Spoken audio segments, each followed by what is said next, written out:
사랑하는 자들아, 너희를 연단하려고 오는 불시험을 이상한 일 당하는 것 같이 이상히 여기지 말고 오히려 너희가 그리스도의 고난에 참여하는 것으로 즐거워하라.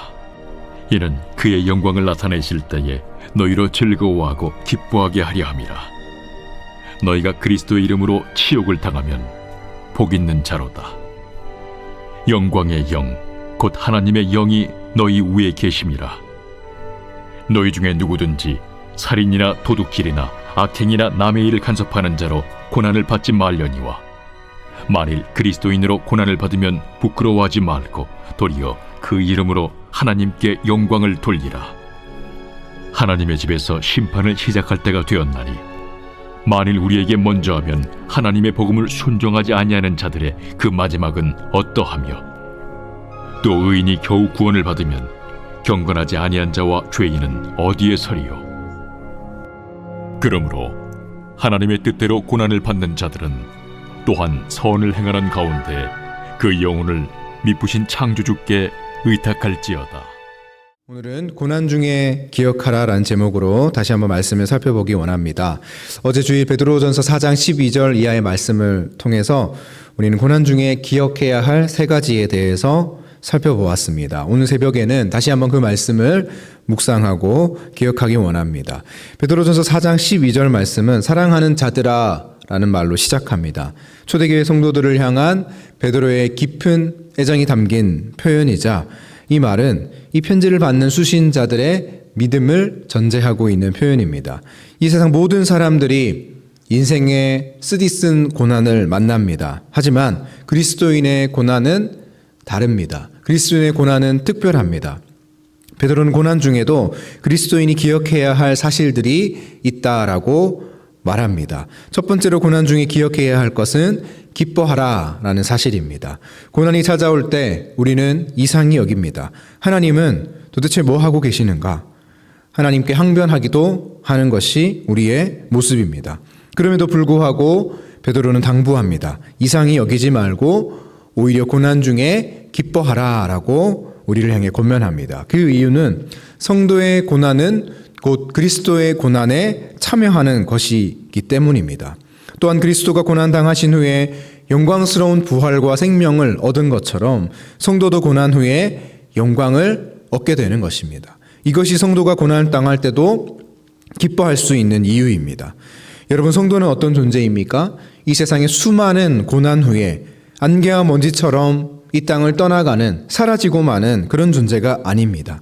성도는 예수 그리스도 안에서 고난당하는 자들입니다. 그래서 성도의 고난은 예수 그리스도의 고난에 참여하는 것과 마찬가지이고 이 모든 인생의 고난 후에 반드시 영원한 생명을 향해 나아가는 영광스러운 존재가 바로 성도입니다.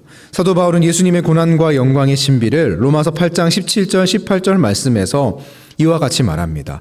자녀이면 또한 상속자 곧 하나님의 상속자요 그리스도와 함께한 상속자니 우리가 그와 함께 영광을 받기 위하여 고난도 함께 받아야 할 것이니라. 생각하건대 현재의 고난은 장차 우리에게 나타날 영광과 비교할 수 없도다.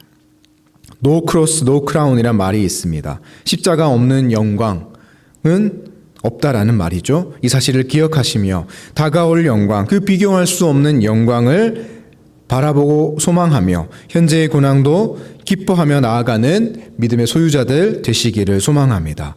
두 번째로 고난 중에 기억해야 할 것은 영광을 돌리라 라는 것입니다. 예수님의 산상순의 가르침을 들었던 베드로는 그리스도인이 고난당하고 박해받는 것보다 복된 일이 없다라고 역설적으로 말합니다. 세상 사람들은 성도들을 예수쟁이라고 부르는데 초대교회 당시에도 성도들을 경멸하여 부르는 표현이 있었습니다. 바로 그리스도인이라는 표현입니다. 그런데 베드로가 이 그리스도인으로 박해받는 일이 복되다고 말하는 이유는 무엇입니까?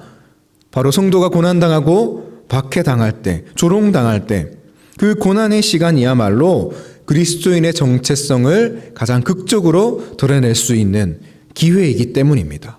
게다가 고난 중에도 하나님은 우리를 홀로 두시지 않는다 약속하십니다. 고난 중에도 성령이 우리와 함께 하시죠. 우리로 하여금 충분히 영광 돌릴 수 있도록 성령이 우리를 도와주십니다. 그래서 초대교회의 순교자 스데반 집사님은 마지막 순간에도 얼굴이 천사와 같았습니다. 왜냐하면 성령 충만했기 때문입니다. 여러분, 고난 중에도 성령 하나님이 우리와 함께 하신다는 사실을 반드시 기억하시기 바랍니다. 가장 극심한 고난의 순간을 오히려 기회로 여기시기 바랍니다. 우리를 그리스도인으로 부르신 하나님 앞에 영광 돌리시는 저 여러분의 인생 되기를 소망합니다. 세 번째로 고난 중에 기억해야 할 사실은 하나님을 소망하라는 사실입니다. 고난과 시험에는 목적이 있습니다. 하나님께서 그리스도인들에게 고난과 시험을 허락하시는 이유가 무엇입니까?